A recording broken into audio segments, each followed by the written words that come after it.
Welcome to the Unexpected Heroes podcast that sheds light on interesting people around the world. So we are in Bangalore now and weather is very nice. Beautiful. Beautiful, huh? Do you remember today's guest? Actually, I think it's a very amazing lady we're meeting. Yes, very The first lady amazing. Yes. in India for this show. I'm so excited. Yes, I'm so excited too. So, shall we start? Let's go. Okay, let's go!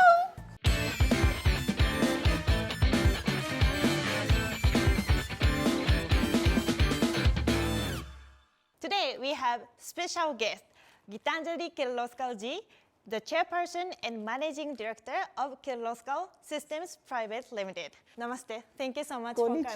Konnichiwa. Good day to you, madam. Thank you, and same to you. Thank you. How are you? I'm very well, thank you. Very, very excited. Ambassador Suzuki, we were with him yesterday, so he sent his best regards to you, and I am honored for the connection to be made by Ambassador. And I think, you know, human beings is all about connections, and we're very privileged to be in your wonderful, beautiful house and to meet you in person, and we're very honored because I think a lot of people may want to hear your story in Japan and in India. So thank you so much for the opportunity. Arigato. I'm very honored and very privileged that you thought of coming here all the way just to meet me and have this chat with me. And I'm very happy to engage because like you, I love people and I love connecting with people.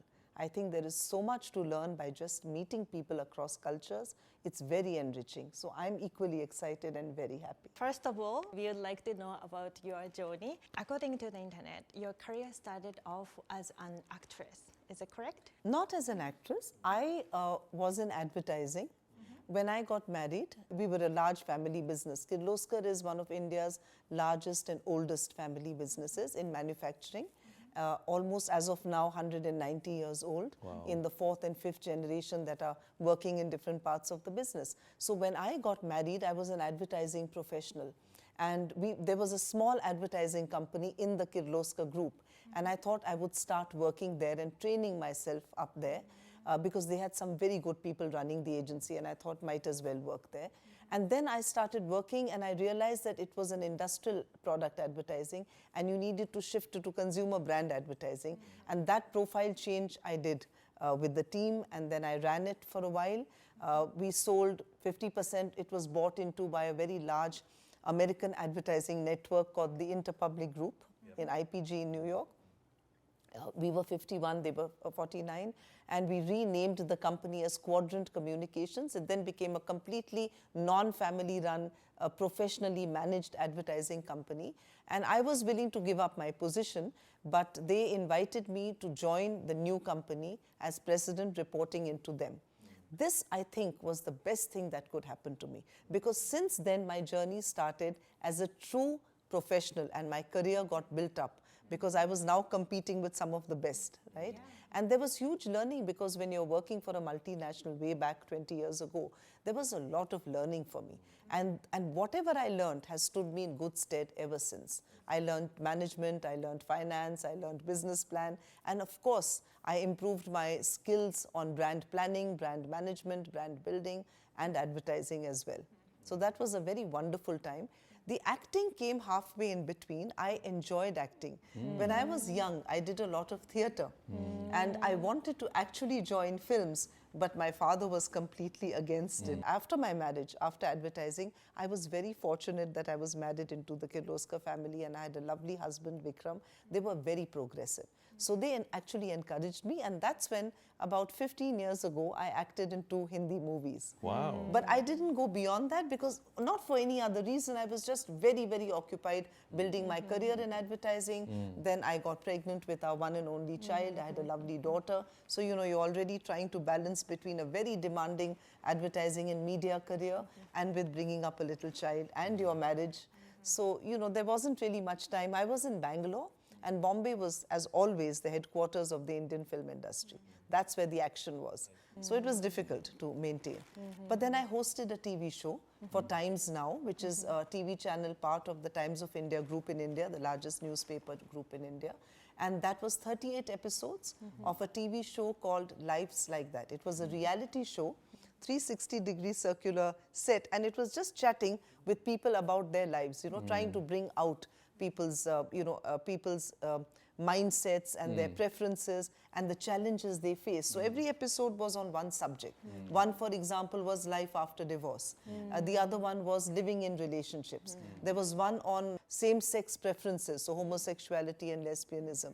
And this is about 15 years ago. So it was a very progressive show. It tried to bring out certain social trends in a very real way with real people. So that really was the television and film experience. But essentially and basically, I was an advertising and brand professional.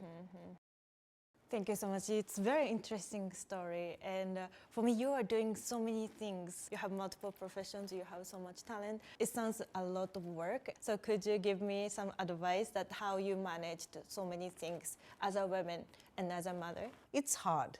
Balancing multiple roles, balancing any kind of diversity is always very hard because A, it's a demand on your time, and B, it's a demand on your emotional space as well. It's not just the physical, but it's also your mind. And like you rightly said, you have to be invested in your husband, your child, in your other relationships, in your family. You're a woman, so the expectation of networking and the social responsibility, the upbringing of the children, the running of the home is, of course, largely lies on the woman in those days. But I was very fortunate that I keep saying that Vikram was a very progressive man. He was an engineer from MIT in Boston, and he had his grandfather, the whole family they had a very open mind. So I had a lot of support. So I can't take entire credit for having balanced the home and work beautifully because I had an immense amount of support from him. He shared all the responsibilities, whether they be domestic, social, professional, academic. He was a 50-50 partner, sometimes a 60-40 partner. And his ability to multitask was far higher than mine. So he did all the multitasking and took that multitasking load off me substantially. That is point one.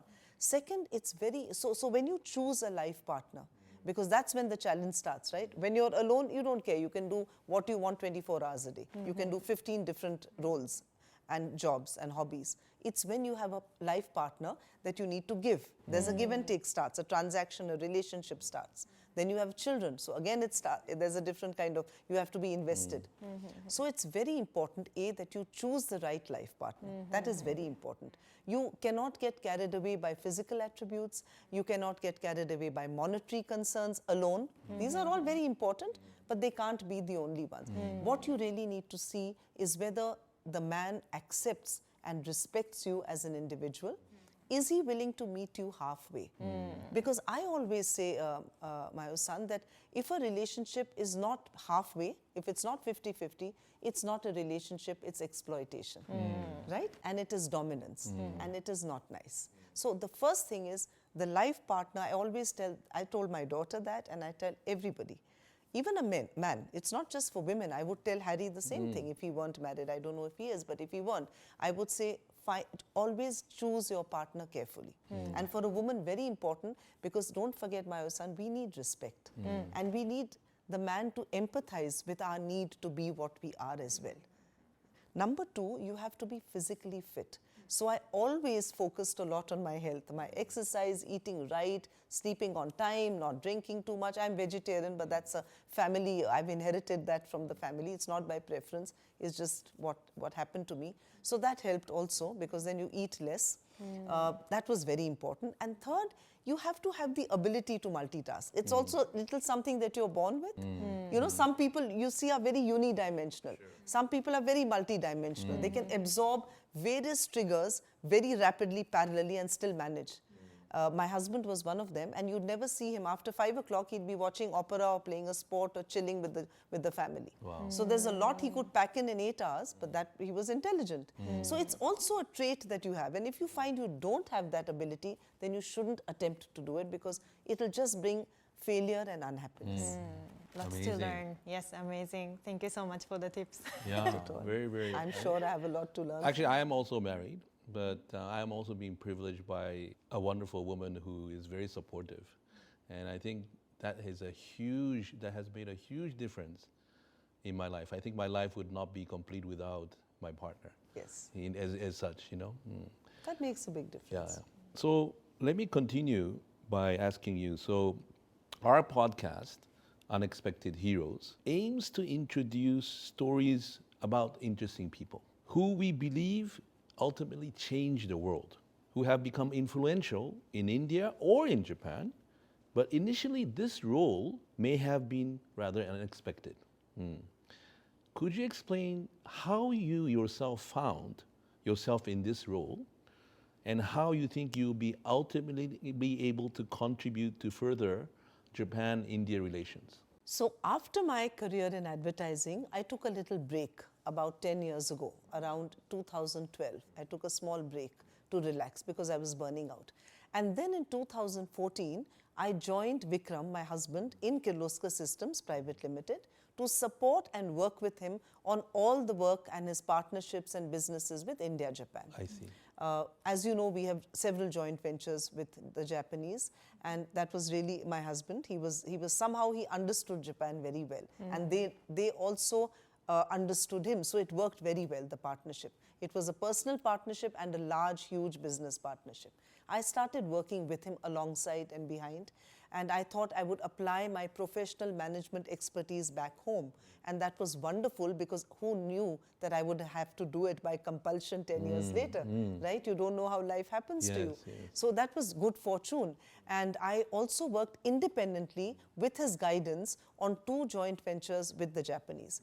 In 2022, in November 2022, suddenly one morning my life changed and it was shattered into a million pieces because I got up and I found that Vikram was no more. You know, he suffered an aspiration of the lung which led to cardiac arrest, and it was over by the time I just even put him in the car. So it was a horrifying moment because when you've had I was married very early. So my entire journey and transformation from a young lady to a woman and to middle ages and a mother, everything was with Vikram. It was more than 40 years and it was gone in less than 40 seconds. And that is how life is. Now, there is a lot of unexpected challenge that comes to you. So therefore, this is probably a very wonderful title of your program, but also of my life and what happened to me 18 months back. Everything changed. I suddenly inherited a huge amount of responsibilities. The scale and complexity of the responsibilities, the range and diversity of the responsibilities was very challenging, to say the least. It was also daunting and overwhelming because don't forget, you are in deep grief. Your sudden loss brings grief and takes you to the depths of sadness like you would never imagine. You just have to go through it, otherwise you will not know it. You know, so it was very hard. The unexpected aspect of my challenge was not so much that I had to suddenly get into the business, because I've always I always had a career, and don't forget 10 years back, destiny brought me onto this path. Yes. Of course, Vikram was leading it, but still I had adjusted to that path, right? I just had to now walk it alone. And that's a big challenge. The unexpected aspect really was the strength and resilience which helped transform my grief to resolve. That really was the unexpected part of it. I did not expect it even of myself. There was a certain inner strength and resilience that helped transform my grief into greater resolve. It drove me into empathizing and understanding the vast network of people and relationships that Vikram had left to me better. And that helped improve my leadership skills, which were very, very necessary to handle adversity at that point of time.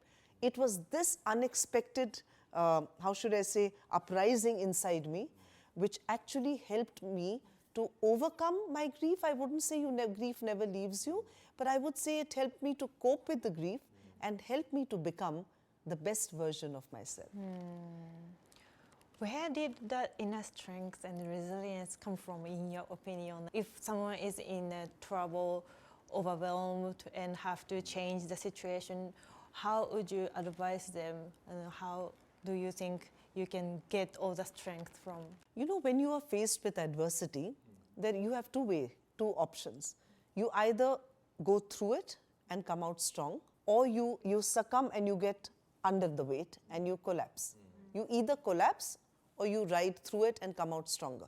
There is a Japanese saying, in fact, which is very beautiful, and it says that the person who comes out of a storm is different from the person who entered the storm, and that's what the storm's all about. Ah, interesting. So adversity really comes into your life to make you the person that you were meant to become. And it is supposed to sharpen and improve and make you stronger. Now you asked me, where does that strength come from? You know, it's very important when you're hit with a crisis, and a crisis as huge as I was hit with. When you're hit with adversity and it's facing you right in front of you, it's very, very important to close your eyes and calmly sit down and tell yourself, look, it is what it is. It is not going to change. The environment around you will not change. Your destiny will not change. But what you can change is the way you deal with it. That's the only thing that's in your control. You have to tell this to yourself, one. Second, you have to think positive. You have to say that, look, how can this transform me into becoming the best version of myself? Because the reason of my adversity and the reason for this storm is perhaps to build me into that person. So you have to tell that to yourself. And third, very important, you need to find a purpose. You need to, and that purpose, your anchor has to be a purpose in your life. It cannot be a person. Yes. Your anchor has to be a purpose, not a person. Because the minute you cling to relationships, your children, your mother, your father, you get used to an anchor, and that will bring emotional weakness in your mind. So I let go of all the anchors. I sent everyone home because I realized, Harry, that, you know, they can help me, but they can't live my life for me. You can support me, you can help me, but you can't live my life. End of the day, I have to accept that from now on, it's a walk alone. And it's going to be a walk alone through the rough, through the smooth. So just go for the ride. Just go for the ride. Fascinating. There's actually a Japanese word, maybe you are aware of it, called ukeireru. Ukeireru. Okay, Reru, So that means accepting everything, the reality of the situation, or openly with one's arms, you know, bring everything into your life as it were. This is my life, I will accept it. I think that is something that maybe you went through. They say there are 6 phases of grief. The last phase is acceptance. Okay, I see. I think the third or the fourth is uncertainty, and that's the most dangerous phase, because you can steep into a dark well and you can go into a permanent depression. So that's when you move to the next. But the last phase is acceptance. That's the last stage of grief. And the moment you accept it, you feel much better. Because there's no point in yearning for something that's never going to be there. You have to accept whatever comes your way. That's very important. You know, I'm very happy that you mentioned this about the Japanese saying, because I feel that India and Japan are both Eastern and spiritually vital cultures. So I find a certain synergy between the connection is there. Yes, between India and Japan in being both the Eastern and, as I said, spiritually vital cultures. And that is where I find a synergy. Because like you have various philosophies of life, so do we in India have very old and traditional and enriching philosophies of life. And they're very spiritual almost. And I think that helps us both, the Japanese and the Indians, to perhaps cope. And that's where I see synergy between India and Japan, enormous amount of synergy. I was in fact reading about Ikigai. Ikigai. Ikigai, right? Yes. And it's about centering your life at the intersection of certain values. You know, you center your life with certain values at an intersection of those values. Yeah. Now, if you look at yoga, it is also about centering the mind, body, and spirit at all times. So I always feel that the India-Japan partnership could be the Ikigai of yoga, for example. So there are a lot of synergies in our cultures. They're challengingly different, but there are synergies. And I think to a large extent, our Japanese partners gave me a lot of strength in business. Super. Let me just move the conversation to a different topic. Yeah. You must have a lot of people who have influenced you, you know, in your life. Who are the top 3 people who you think are your inspiration? So when people speak of role models, they often speak of distanced role models. They look at a sportsman or a film star or a successful person in business, whatever. For me, my role models were very near, close home. It was important for me to learn and imbibe from people who I lived with. So in the order in which they came into my life, the 3 people who influenced me the most were my mother. Obviously, she came first into my life. Second, my husband, and then my daughter. And it's surprising, it's 3 generations and 2 genders. My mother, because she was also a very strong lady, I saw her face a lot of adversity through her life. She never hid her traumas from me, because what she wanted me to learn is how she dealt with it. So she always let me see the hardships that she went through, the emotional struggles that she went through, the difficulties that she went through as a person. And that, I think, and my father was a little traditional, you see. So it was not as if he wasn't like Vikram, who was always there to handhold her. A lot of it she had to deal with on her own. So she never hid it from me. A lot of parents, don't we? We try to hide some of these things from the children. We don't want them to see us. But she allowed me to see her, because she said, what's important is not the trauma. I want you to see how I'm dealing with it. I think that gave me a certain spirit of strength and resilience, which, as you know, really helped me. Maybe God was preparing me. Second, of course, was Vikram. I mean, my best 40 years of my life were with him. And he was a huge influencer on me, because the largest part of my life has been with him. And he was an influencer, Mayo's son and Harry's son, because he was a person very brilliant. He was an engineer from MIT. You can't get more technical and nerdy than that. But he was also a great artist, sculptor, cook, musician. He loved great music, and he could speak on any aspect of history. So that influenced me a lot. It opened and broadened my mind into accepting diversity. I was quite a closed person when I got married. I was not open to trying new flavors. I was not open to new colors. I was not very diverse in my range of interests and my engagement. You know, I love writing, I love theater, I love cinema, and that's it. I don't like opera. I'm not very fond of food. I love hate. I remember my father once said that there are only 2 states of your mind. You either love or you hate. and my mother said to me, she said, why aren't you going to the opera with Vikram? I said, I hate opera. She said, have you been to an opera? I said, no. She said, then what is it? You haven't even, she said, you go 3 times. Then you read about it, and then you hate it or you love it. So Vikram was a great influencer in opening up my, now had he not done what he did, and had I not been influenced and lived with a man like him, I may not have been able to handle the enormous adversity and I'm sitting here looking very calm, but trust me, there's a lot of turmoil inside me. It's really hard. It's really tough. And it's just been 16, 17 months. It's really hard. So if he hadn't been the way he was, and if he hadn't influenced me, and he never did it aggressively. You know, when you live with a great guy, you get influenced automatically. That's why I said he was a great influencer. I think that multitasking capability, that diversity of accepting different experiences and moments enriched me. And it gave me the power to handle the challenges which I'm handling today. After Vikram, 16 months back, it's been my daughter who's been a reasonably large influencer on me. I have given her a lot of strength, because don't forget, I'm the older one, right, out here, and I'm the parent, and now I'm a single parent. I'm also a single grandparent. I have this unique privilege of not only being a single mother, but also being a single grandmother to 2 lovely grandchildren. And I observed this young lady, and I saw a lot of Vikram's traits in her. Wow. But I also saw her own individual coming out.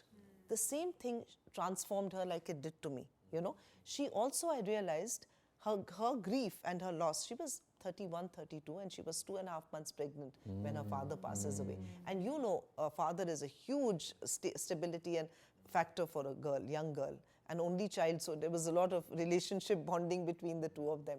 He would cook for her. I'm not a good cook. So it was a huge loss. I saw the way she dealt with it. I saw the manner in which she focused on her children and did not allow her grief to dilute her investment into her children and her husband. I saw the way she dealt with her delivery. No postnatal depression, no prenatal depression, no lactation challenges, no mind that sort of disallowed a normal married life or her parenting. Even on work, I saw how she could take on more pressure and responsibility. So it's not just me who's been very strong and balanced, it's also her. And when I saw that, it influenced me. Amazing. You know, it gave me that sort of, how should I say, encouragement, in a way, motivation, that look, a girl half my age, so why would I want to not be able to deal with it? I think you recently were in Japan. Yeah. So maybe you can tell us a little bit about what Japan means for you. Obviously, as a business, it's very important that you have long and established relationships, very deep relationships as well. But obviously, when you visit Japan, what is most striking? What do you like about Japan? You talked about ikigai. We talked about ukeiru and all of that. Interesting, Eastern concepts per se. But what is remarkable about Japan, perhaps, that you can talk about? I have learned to enjoy Japan. As I said, Vikram loved it. He was able to understand it. They loved him. So I lived through that experience a lot, and now I'm doing that on my own. It was fun. I really wasn't in your bustling metros and the fashionable centers of food and fashion. So these are a little more conservative towns. So that's real Japan, right, when you're out there. I enjoyed a lot of things. I loved the systematic, disciplined way that the Japanese work. Maybe it's just my joint venture partners because they're a huge global company. So maybe it's unique to them. But I felt that across the board. I found that they're very structured, very disciplined.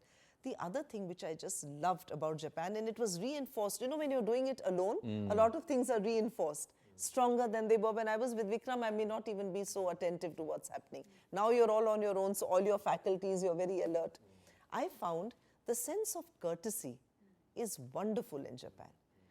I saw that even when they stand in a line, they're standing in the line because they give respect. They believe that they should stand in a line and wait for their turn. They don't skip a turn just because they're in a hurry. Because I think for the Japanese, it's a mark of disrespect. So I realized that it's genuinely part of their system. The other thing I was reading about, and that's why I kept my note open, I think it's, is it called Gakko Soji? Gakko Soji. Yes. Gakko de soju suru. They teach the little children, the students in the school are taught to clean up and tidy up the classrooms on their own. Now I found, and I was reading about this when I was in Japan, you're chatting with the driver, you're chatting with some of your partners and colleagues, sometimes even a waiter in the restaurant, I would strike up a conversation. The problem is they don't speak English in Japan, and especially in the smaller towns. But with hand movements sometimes.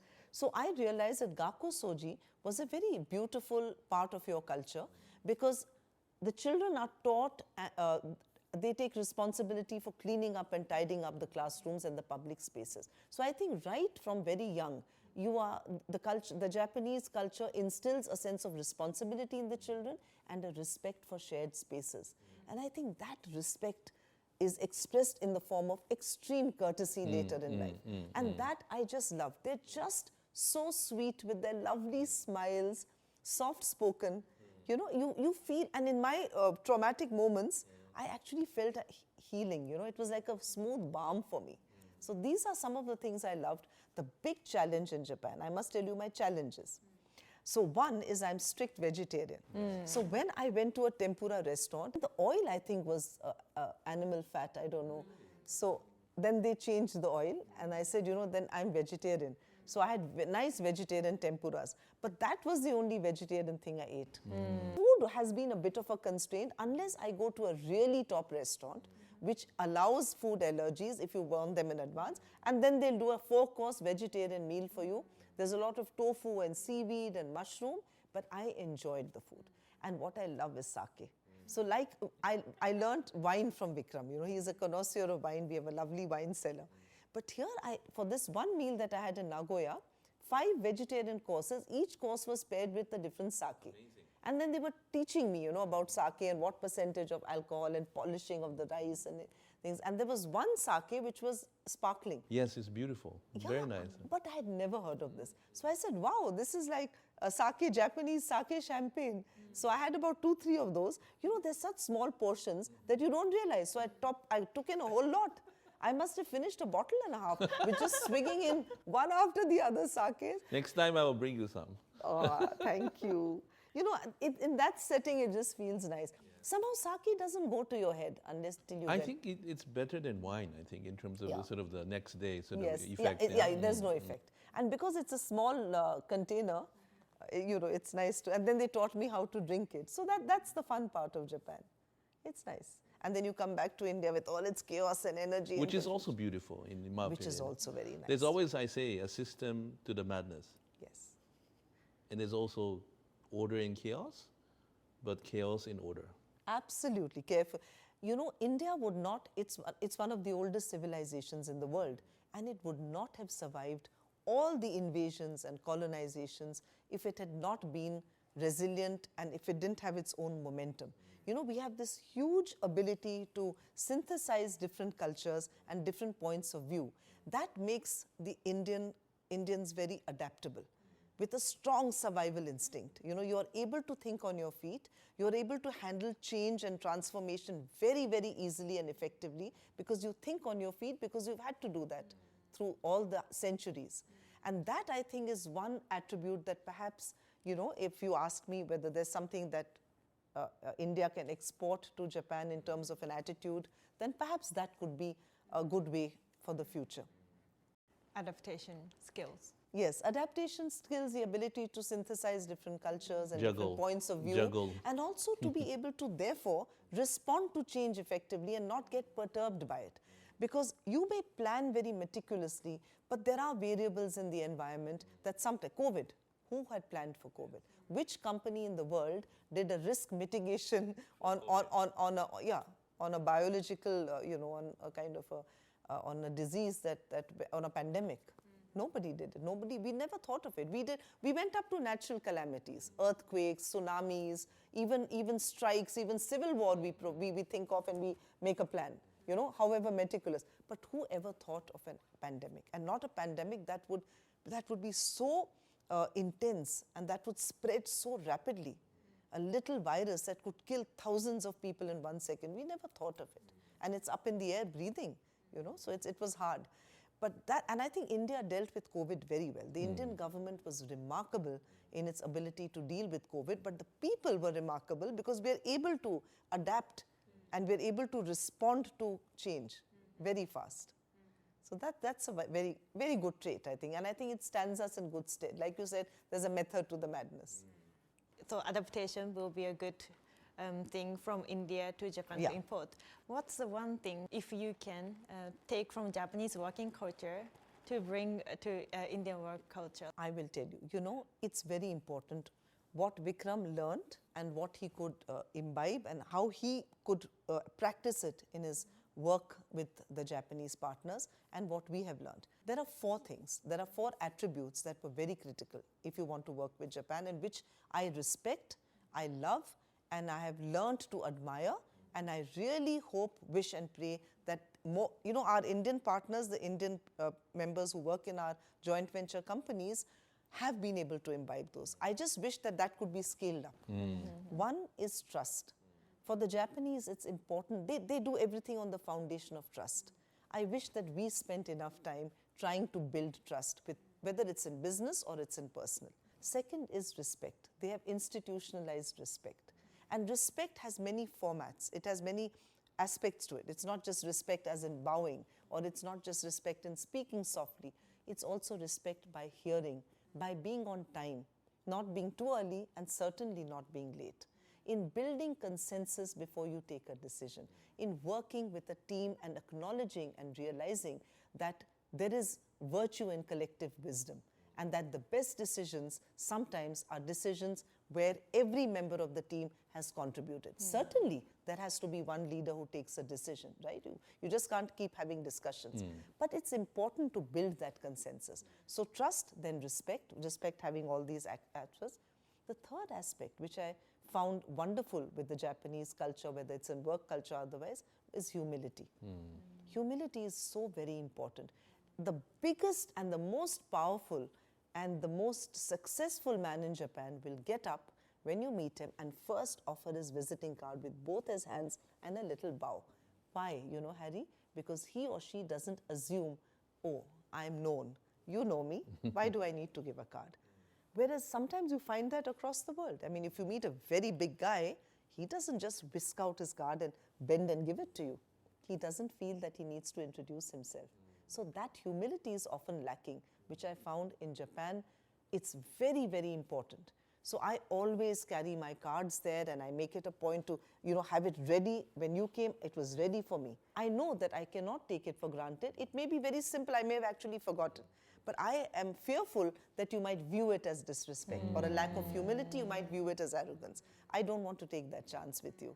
So I keep it ready. Last is patience.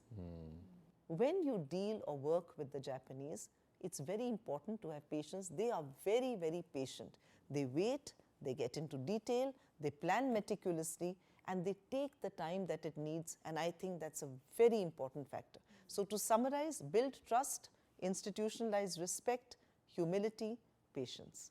Very, very important attributes. I wish that we could all learn it and imbibe it in our day-to-day work culture. Beautiful, huh? Yes. I don't think I have been following all those four, so it's a great learning No, for me. from whatever little I have met of you, I think you follow it a lot more than you think or I imagine. So there's one last question from me. As an unexpected, shall we say, heroine. I think the word hero includes both heroine and hero. Absolutely. You are such a person of influence, if I may say. And I think we all have responsibilities as people of influence, especially interesting people like you. What kind of message would you give the young generations in India and also in Japan? What kind of message would you like to give them? As you've seen so much and you've been through crisis and you've seen and actually boldly overcome these challenges by accepting and also, as you said yourself, becoming a better version of yourself over the last few months, obviously, but obviously over the last 40 years. What kind of message would you like to give the young generations of our two countries, India and Japan? When you're young, and we've all been young, you tend to drift a bit. And today, when there are so many different messages reaching you in an over-communicated society with media proliferation and digitization, sometimes drift a little more. What I want to tell the youth, whether they're Indian or Japanese, is to think through where you want to be 5 years later and 10 years later. Where do you see yourself 5 years later, 10 years later? And then work towards that in an honest and ethical manner. Don't be in a hurry, because the minute, and nowadays, young people want instant gratification. They're very impatient. That's whether I think Japan or India, it will be the same. The young are very, very impatient today. They want instant gratification. And there is a danger. So I want to tell, looking from a distance, I find that the young today, whether Indians, I met some very interesting young Japanese. Now, when I say young Japanese, I thought they're 25. Japanese look very young, but they were 35 to 40. I see. And the young Indians I had invited, young for us would be 25, 24. Average age, because 60% of our population is younger than 26 years old. So, however, I saw that they're very intelligent and they're very ambitious. So it's not like the young and Japanese are, the old traditional mindset. They want to break boundaries and go out. What I want to tell them is, think of where do you see yourself 5 years later and 10 years later? Work towards it in an honest and ethical manner. Do not be in a hurry. Do not seek instant gratification, because if you do, you'll cut corners. You'll cut corners on your ethic, and you'll cut corners on the quality of your work. So you have to know what you want to be and where you want to go. And that journey first, you plan and decide in your mind independently. And I wish the young great luck. The world, I know a lot of people look at the world negatively, and rightfully so. There's war, there's strife, there is divisiveness. Every country, instead of becoming global, is becoming nationalist. There's a crisis of leadership in many countries of the world. So it's not going to be an easy time. But I also think it's a very good time for the young. I wouldn't have minded, I wouldn't mind being 25 right now. Right. It's a whole new world. There are new technologies coming in. You can a lot of innovation. Young people today, governments are facilitating, the ecosystem is enabling innovation. So the young have a lot of opportunity. It's their time, especially I will say the young in India. We have a very huge demographic dividend to reap. We have a very enabling government. And for the young in India, this is going to be their time. So it's important that they plan it properly, right? Amazing. I'll do so. I'll plan 5-10 years ahead. She's also very young. I think, I'm 30 now. Mayo's son, yes, how wonderful. See how well you've done. I mean, how confidently you present yourself. I'm actually most impressed and I'm very grateful. I love interacting with young people. You're also young, Harry. Thank you, thank you. And it's lovely to meet people from different countries, especially Japan, because that's closest to my heart.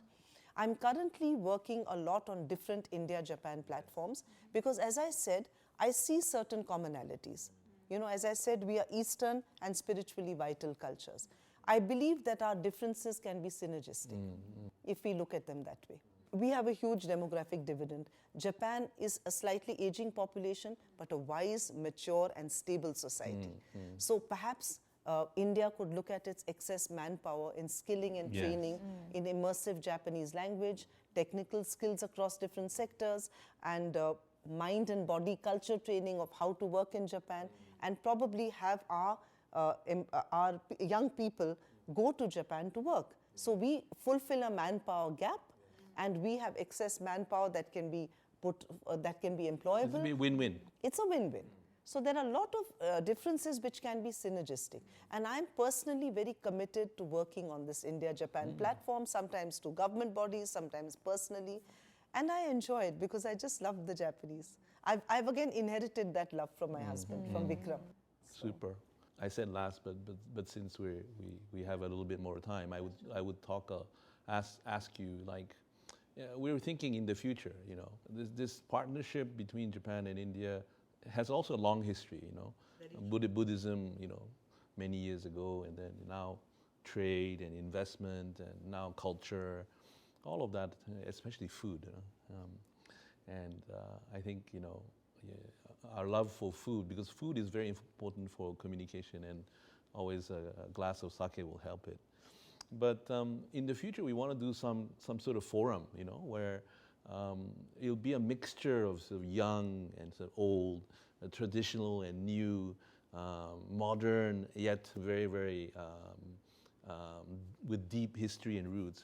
We want to do a platform where we get interesting people like you to come together, which is a very different platform from, say, a business forum or a cultural, but something we'd like to do in the future. We don't know yet exactly yet. We've just started our show. In fact, you are our first Indian guest. That's a deep honor. It is really, and it was for us, you know, such an honor to be with you here today. But if we can get, you know, people, influential, interesting people like you in one room, I thought it would be very interesting. And Ambassador Suzuki and Ambassador CB George have also said, you know, that we might be able to do something in the future. So we're a bit excited. We don't know when, but if you can maybe be part of it. Oh, I'd love to. That'll be really fun. I'd love to be a part of it. I'd be privileged and very happy to be a part of it.